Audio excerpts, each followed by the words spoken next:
Assalamualaikum warahmatullahi wabarakatuh. Ketemu lagi dengan Kak Hakim. Kali ini kita akan membahas sebuah tema yang sangat-sangat menarik. Tema tersebut adalah kenapa anak-anak itu tidak pada suka matematika. Padahal matematika itu adalah pelajaran yang sangat-sangat berguna bagi kehidupan kita. Nah, sebuah pertanyaan ini penting bagi kita sebagai orang tua, bagi kita seorang guru, dan bagi kita seorang pendidik yang peduli dengan perkembangan belajar anak. Nah, ini sangat penting nih.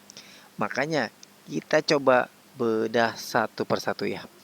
Yang pertama ya, kita akan bahas fenomena yang sering terjadi dan ini banyak dialami oleh anak-anak di sekitar kita. Dan ini adalah bukan masalah yang kecil loh. Ini masalah yang berat. Masalah yang harus kita pikirkan bersama sehingga paling tidak fenomena-fenomena ini sedikit demi sedikit lama-lama akan menghilang. Apa itu? Yang pertama, anak-anak itu pada takut yang namanya matematika, angka-angka, simbol-simbol yang gak jelas gitu kan, hitung-hitungan, itu pada takut mereka. Jadi rasa cemas itu muncul bahkan sebelum pelajaran dimulai. Ditambah lagi dengan image, kadang-kadang ditambah dengan image guru yang apa? Yang galak. Gitu ya. Matematika kan identik dengan guru yang galak, dalam tanda kutip killer, dan ini semakin membuat anak itu takut terhadap matematika. Nah, setelah mereka takut, ini akan muncul malas belajar. Mereka pasti tidak akan mau belajar sesuatu yang membuat mereka ketakutan. Rasa takut yang terus-menerus menyebabkan anak itu malas dan tidak ada keinginan belajar sama sekali. Blas. Ketika kita takut dengan sesuatu, pasti kita tidak akan belajar. Mendekati pun ogah gitu ya. Kemudian setelah belajar ini akan berdampak terhadap apa? Terhadap nilai mereka yang buruk. Nilai ujiannya jelek, latihannya jelek, dan ini akan memperkuat apa? Keyakinan negatif mereka terhadap diri mereka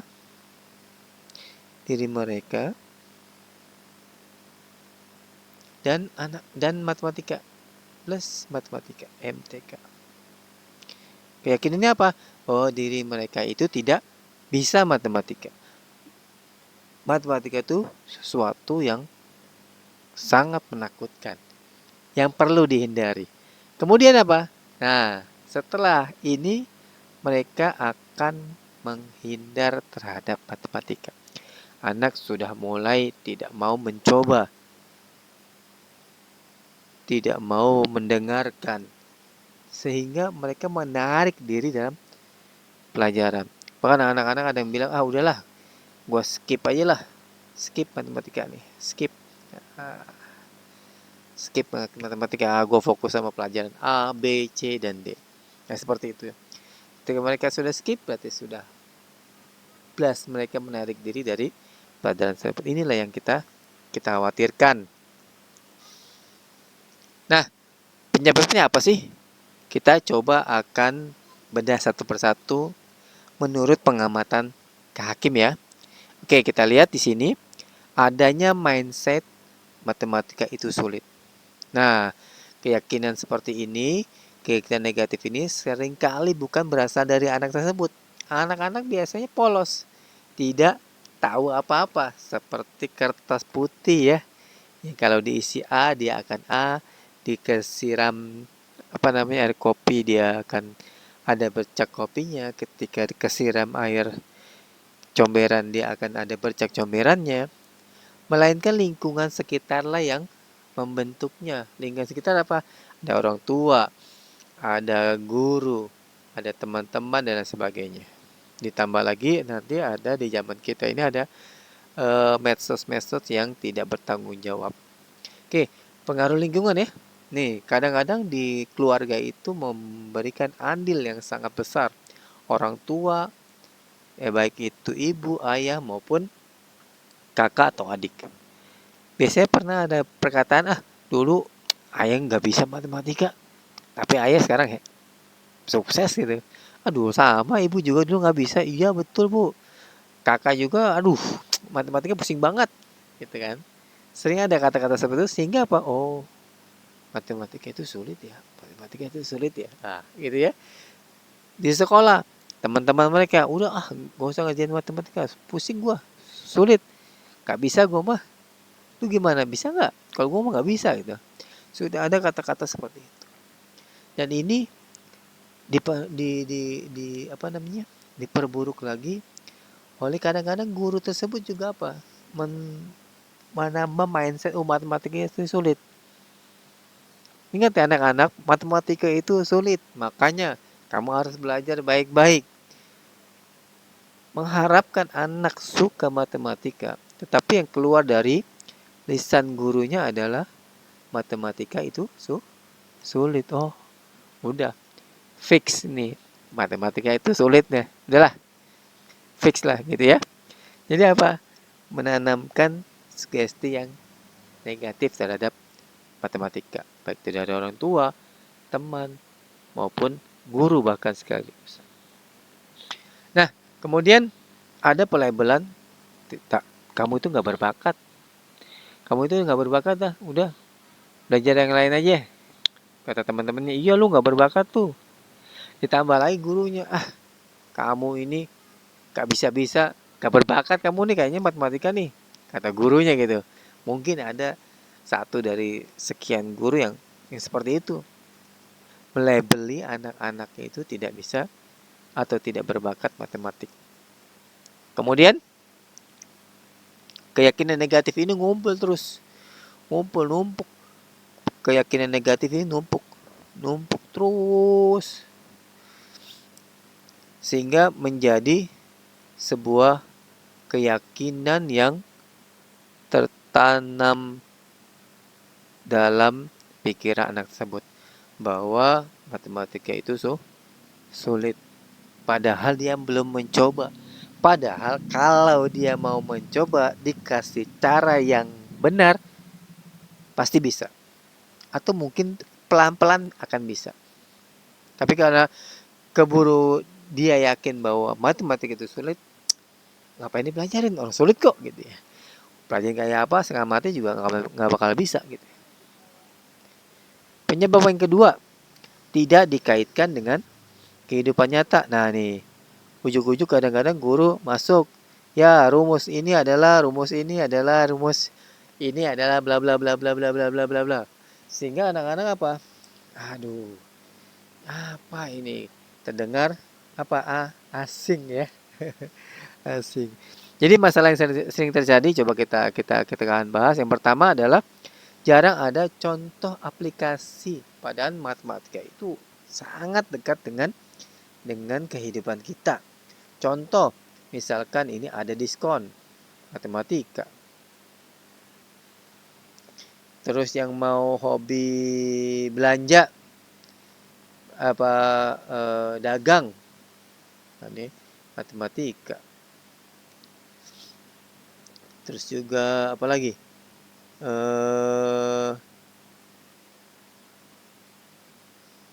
Itu nih, ini diskon dagang. Diskon kalau mau belanja, misalkan ada diskon 50%, 30%. Nah, dagang. Modalnya berapa? Nanti ambil untung berapa? Nanti jualnya berapa? Dan lain sebagainya itu ya. Ya itu banyak sekali. Seperti cicilan, terus ada aljabar, persamaan, geometri. Geometri itu nanti mengukur ruang. Kemudian apa namanya? Aplikasi nanti ada sebuah lahan, muat berapa mobil dan lain sebagainya. Terus kemudian ada juga peluang, misalkan di sosmed nih. Sosmed itu juga matematika. Sosmed ya. Sosmed itu algoritmanya itu penuh dengan matematika. Kemudian anak itu tidak melihat manfaat praktis. Nah, manfaat praktis. Manfaat praktisnya apa? Misal contoh ada diskon. diskon 30% plus 20%. Nah, kalau kita nggak belajar matematika, ini dikira, wah, luar biasa nih, diskon 50%. Padahal tidak. Didiskon dulu 30% berapa, baru nanti kemudian diskon lagi 20%. Contoh ya, contoh misalkan 100.000. Nah, kalau dia nggak belajar matematika, dia pikir diskonnya berapa? 50%. Jadi harus bayarnya, wah murah nih, 50.000. Padahal kenyataannya apa? Ini kena diskon dulu berapa? 30%. Jadi berapa? Jadi dikurangin 30.000 jadi 70.000. Nah, 70.000 itu kena diskon lagi 20%. Jadi berapa? Jadi 140, berarti sekitar 560. Ah, gitu ya. Beda ya. 30 plus 20% sama 50%. Gitu ya. Kemudian jadi matematika itu seperti bahasa asing, ada namanya pi gitu ya. Ada nanti apa lagi ya? Simbol-simbol matematika yang sangat-sangat asing. Ada angka-angka, ada apa namanya, misalkan simbol luas, simbol kecepatan, dan lain sebagainya. Nah, ini kalau tidak kita melalui pendekatan sehari-hari, mereka akan mempelajari matematika itu sesuatu mempelajari bahasa-bahasa asing yang mereka tidak kenal, padahal matematika itu sangat-sangat dekat dengan kehidupan kita sehari-hari. Oke, kita lanjut. Nah, penyebab ketiga, dasarnya yang nggak kuat.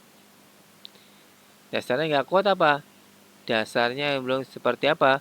Penjumlahan, ini ada pengurangan. Kalau penjumlahan belum lancar, pengurangan pasti akan terseok karena pengurangan adalah kebalikan dari penjumlahan. Kalau perkaliannya belum lancar, pembagiannya akan terseok-seok. Ya, karena nanti akan belajar misalkan desimal juga ada penjumlahan, perkalian, pengurangan, pembagian. Apalagi persen akan ada penjumlahan, pengurangan, pembagian, perkalian. Jadi ini dulu harus benar-benar kuat. Harus benar-benar kuat, penjumlahan cepat, pengurangan cepat, perkalian cepat. Harus hafal enggak? Ya harus hafal. Kenapa? Kalau perkalian tidak hafal, itu akan sangat mempersulit dia untuk menerima materi berikutnya karena semua akan berkaitan dengan dasar ini. Seperti rumah ya, kalau pondasinya nggak kuat, mau dikasih hebel setinggi apa, pondasinya rapuh kan ambruk. Begitu juga matematika ya, kalau dasarnya nggak kuat, susah. Pembelajaran apa-apa juga susah. Makanya kita sering menjumpai anak SMA ya, belum lancar perkalian. Sungguh sangat mengenaskan bagaimana dia bisa mempelajari limit, trigonometri, statistik, turunan dan sebagainya. Dasarnya nggak kuat. Ini yang perlu kita benahi. Dasar dulu. Makanya benar, untuk SD itu benar-benar orang yang sangat apa? Sangat ahli mengajar. Kenapa? Karena disitulah pondasi dia letakkan di pikiran anak-anak. Ya, kalau pondasinya bagus, kesananya akan lancar. Kesananya akan bagus insya Allah. Cepat.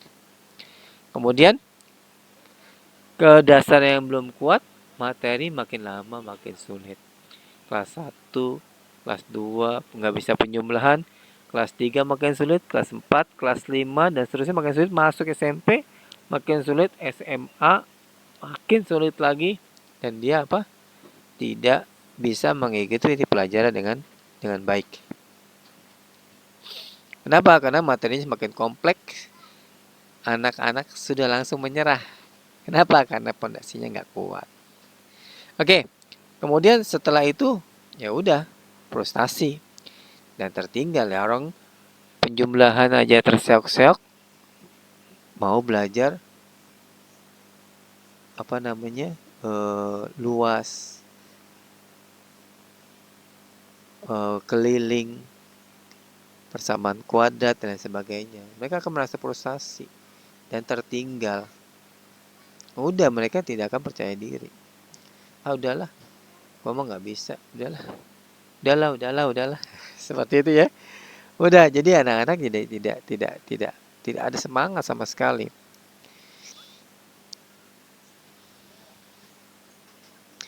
Kemudian terlalu fokus sama hafalan. Ayo, hafal dulu, hafal rumus luas. Luasnya luas apa? Persegi panjang, tanpa kita memberi pengertian. Oh, luas itu pengertiannya apa sih? Keliling itu apa sih? Kan, gitu kan, keliling itu apa sih? Keliling persegi panjang apa sih? Kan kalau anak-anak dikasih pengetahuan bahwa luas itu adalah banyaknya satuan ukur ya. Jadi kalau misalkan ternyata kalau misalkan ukur pakai meter, ini tinggal berapa meter. Nanti tinggal ada berapa kotak sih? Ada berapa kotak 1 meter kali 1 meter. Berarti nanti ini dikali ya. Jadi anak paham. Jadi tidak perlu luas sama dengan panjang kali lebar. Ya, tidak perlu. Kalau misalkan ini diganti A sama B, mereka akan paham. Namanya luas itu apa? A dikali dengan B. Ini hanya sebuah huruf, bisa diganti-ganti. Kemudian keliling itu apa? Jumlah sisi terluar. Jumlah sisi terluar berarti ini tambah ini, tambah ini, tambah ini, tambah ini. Mereka nggak perlu lagi menghafal 2 kali panjang tambah lebar. Tinggal tambahin aja, misalkan sini 4, sini 2. Tinggal tambahin 4 tambah 2, 8. 8 tambah 4, 12. 12 tambah 2, 10. 10 tambah 2, 12. Berarti kelilingnya 12. Seperti itu. Kenapa ada rumus? Rumus itu untuk memudahkan. Ya. Daripada kamu ngajet 4 tambah 2 tambah 4 tambah 2, hasilnya ini 12, kan lebih mudah 2 kali 4 tambah 2 sama-sama juga 12 ya gitu ya. Jadi rumus untuk memudahkan. Tapi kalau dia sudah paham, gak perlu pakai rumus, bisa, insya Allah ya.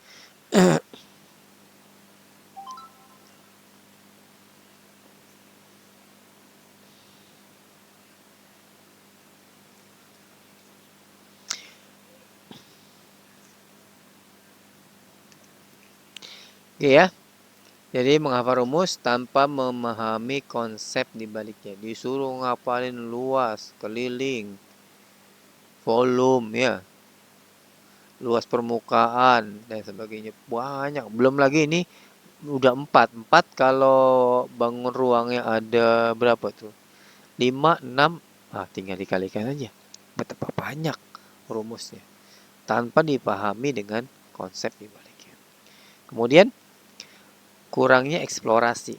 Mereka tidak melihat langsung bendanya, tidak memegang, tidak ada diskusi,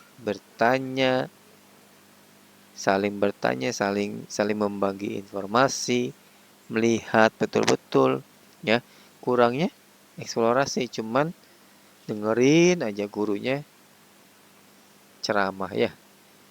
Kemudian mereka tidak tahu mengapa rumus itu dipakai buat apa? Buat mempermudah. Dari mana datangnya rumus? Itu nggak ngerti. Taunya ya rumus lingkaran itu apa? VR kuadrat. Nggak tahu logikanya V-nya dari mana. R-nya gimana? Kenapa dikuadratin sih? Kenapa? Karena tidak dikasih pemahaman, tidak dikasih logika di balik setiap rumus. Padahal rumus itu dipakai buat ditemukan ada logikanya sehingga terbentuk atau ketemu sebuah rumus tersebut. Kemudian penyebab berikutnya adalah takut salah dan adanya tekanan nih ya. Namanya math anxiety, ya, kecemasan terhadap matematika. Takut salah sama tekanan. Takut salah, salah jawab.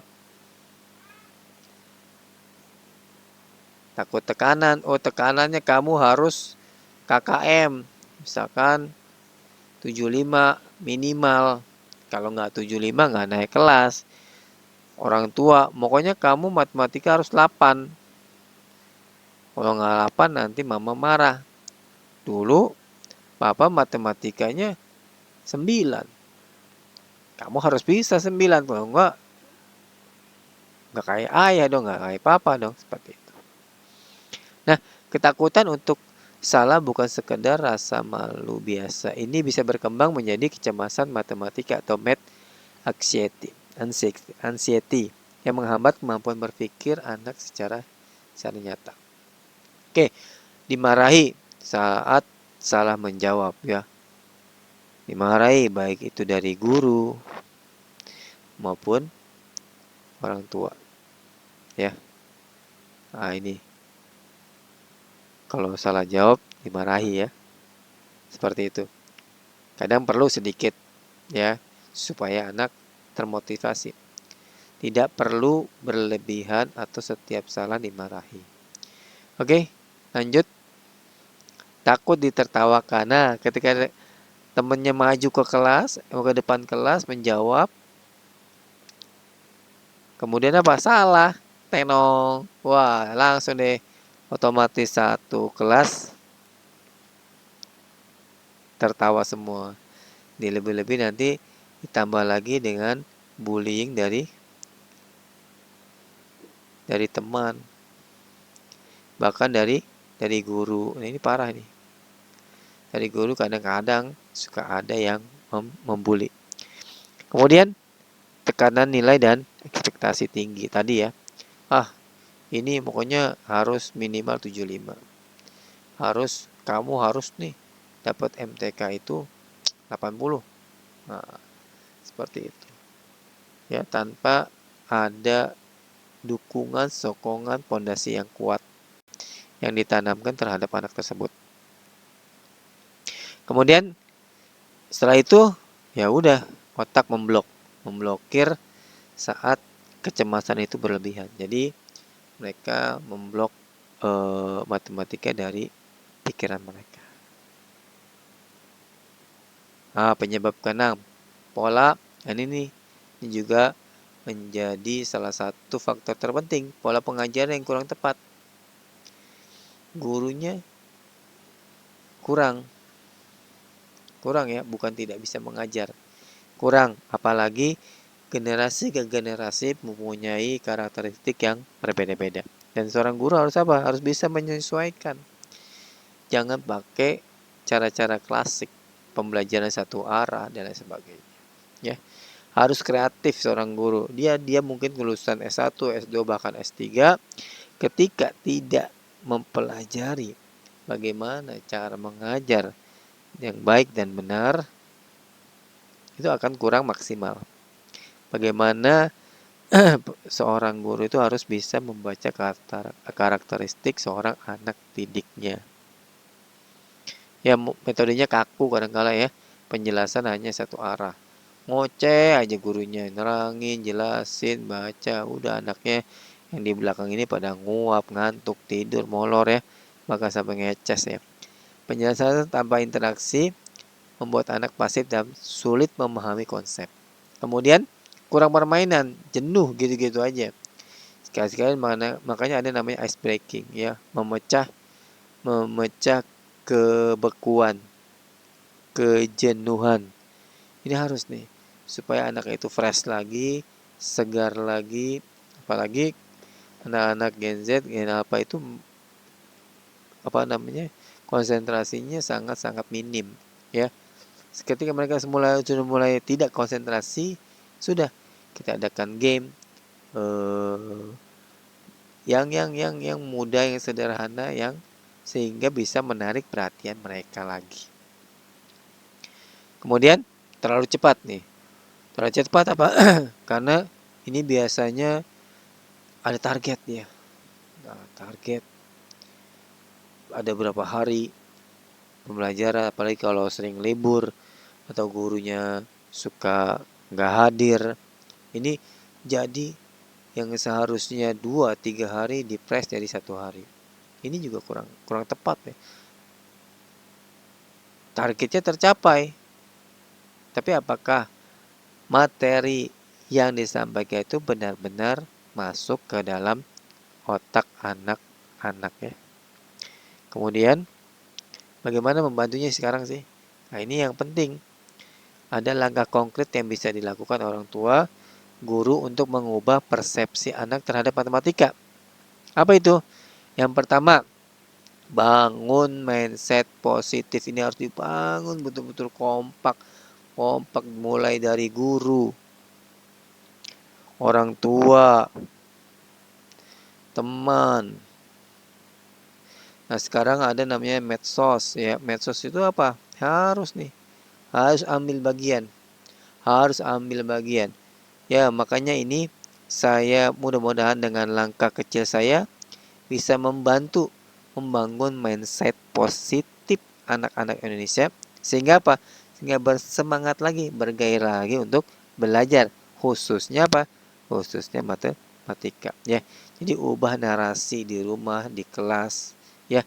Kata-kata sulit menjadi sesuatu yang bisa dipelajari, menjadi sesuatu yang mudah, menjadi sesuatu yang menyenangkan. Oke. Kemudian kaitkan dengan kehidupan nyata. Misalkan kalau kita belajar diskon, ya kaitan dengan belanjanya, belanja di Shopee ya, Shopee dan lain sebagainya. Kalau kita belajar dengan aljabar, kaitkan dengan misalkan kita belanja belanja baju sama celana. Nah, ini jadi berapa rupiah? Ini harus dikaitkan seperti ini.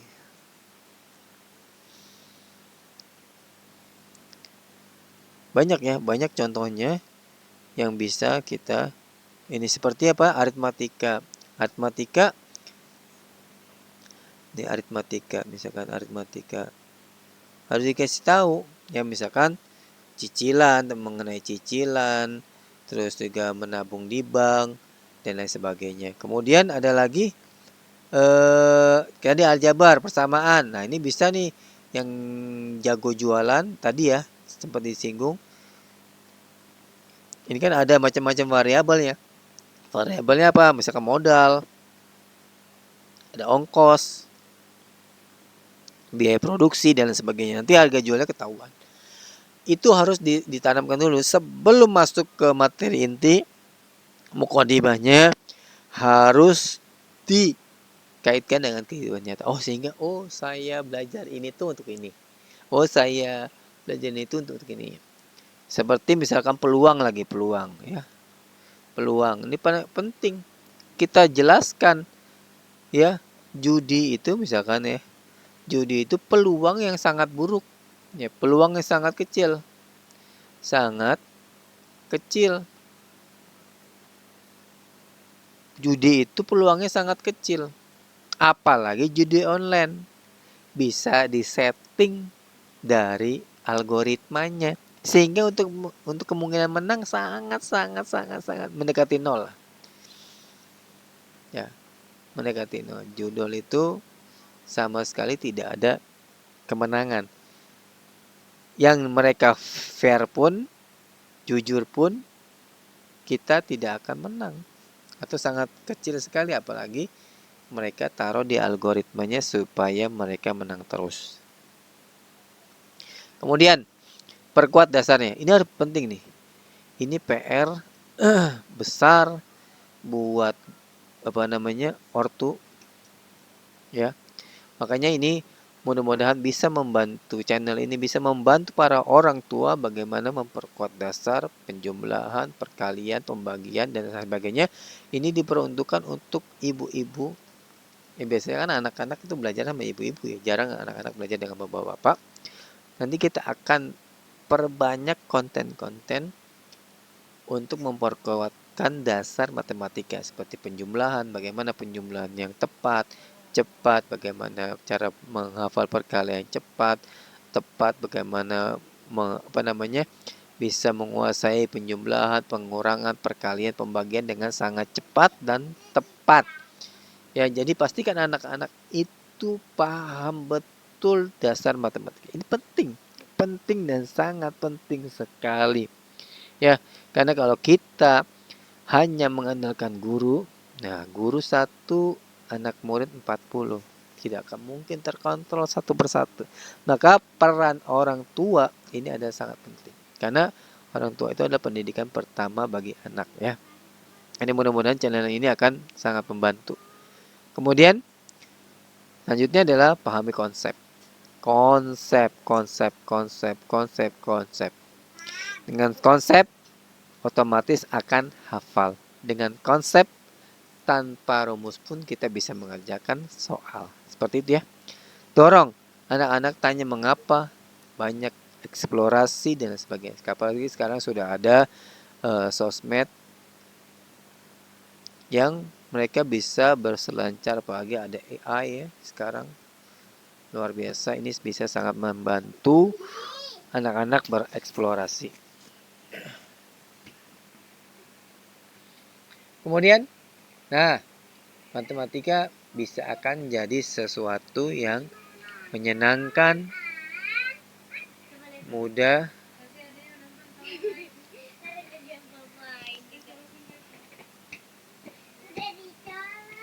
dengan pendekatan yang tepat, dukungan yang empatik dan kesabaran, setiap anak bisa menemukan kegembiraan dalam belajar matematika. Ya.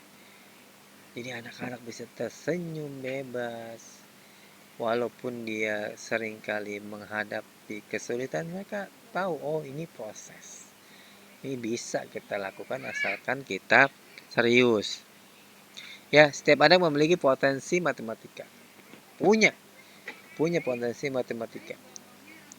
Cuman bedanya mungkin ada yang cepat, sedang, ada yang lambat.